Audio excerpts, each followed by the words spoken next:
Remember the viral video of the jilted bride who turned her loss into a fun celebration by splattering her wedding dress with paint? Her father played a big role in that unusual celebration. Doug Swink thinks outside the box in his work, too. He develops residential subdivisions around trees and hills, not through them.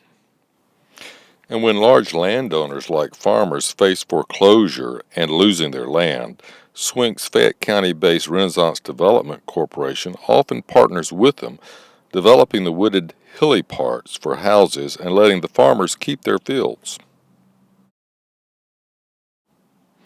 One of his developments, Ainsley Manor in Hickory With, will be the site of the 2016 Vesta Home Show in October.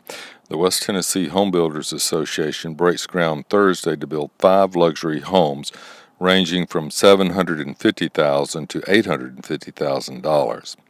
Ainsley Manor has just 46 estate lots on 238 acres. 4 of the 5 Vesta homes are pre-sold, but all will show the latest trends in home building, Swink says. This home is all on one level. We came out to the first one.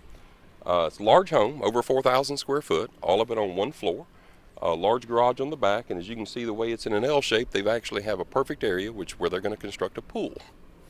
So there's some really unique things that are going to happen with that. So we'll have to come out and kind of see it a little bit as it goes. Don't want to give all the secrets away at once. Next to it is going to be another home. As you can see, that pad is starting there. That is another custom home. That one has more of a country French flair to it. This one has the same thing, but all on one floor. There's a little different style to the house when you get everything on one floor. And what we're finding is the baby boomers, the empty nesters that we talked about that are moving out, that's what they're looking for.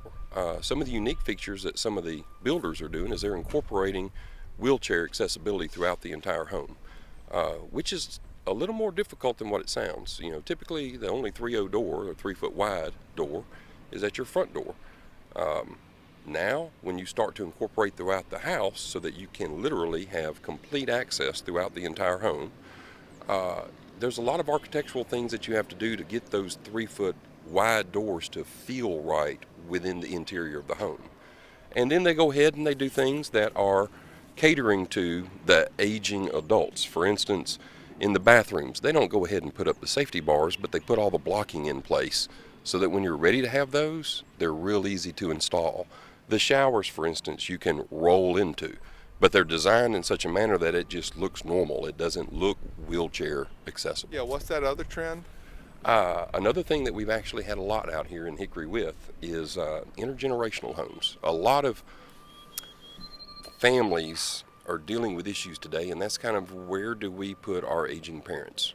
A lot of them don't want to put them in independent living centers. A lot of them can't afford to put them in independent living centers or feel like they're of high enough quality to take care of their parents. So what we've been getting a lot of requests for, Windsor Homes has actually just finished 2 here in one of our neighborhoods, one in Bonne Terre and the other one in Canterbury Manor. We call it intergenerational. So it's a large home. From the road, it just looks like any other traditional house. But the way the architects design it is they have an in-law quarters that's totally separated from the rest of the house. There may be one connection, a door internally. They have their own front door. They have their own garage. They have their own living area, kitchen area, dining area, and their bedroom with a nice bath. And it's kind of like having a cottage within a home.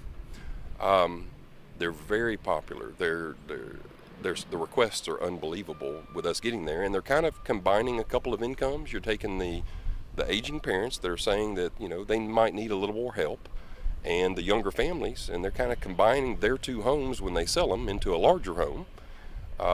But from the road, it just looks like every other home in the neighborhood. And it's nice to know, you know, your parents are there, but they're not necessarily in the midst of you raising your family. But they're there, you can care for them, they can be as much a part of the family as they want to, and as much as the family wants to and invites them in. But it's still really 2 residences, if you want to think of it that way, under one roof.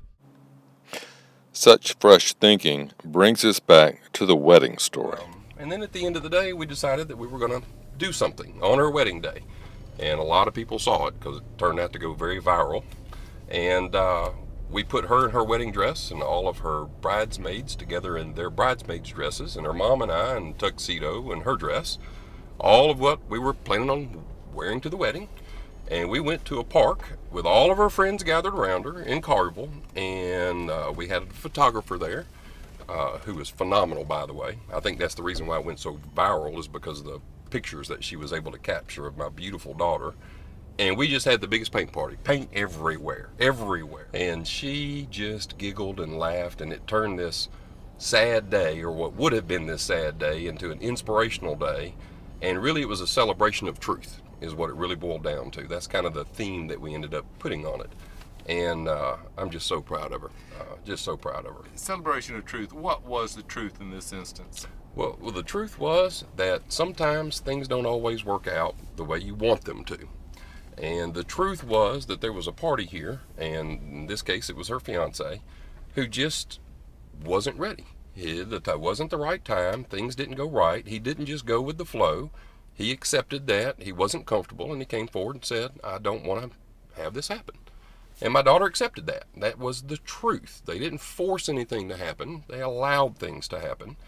And so most of the time you'd be really sad and upset about that. And she was at first.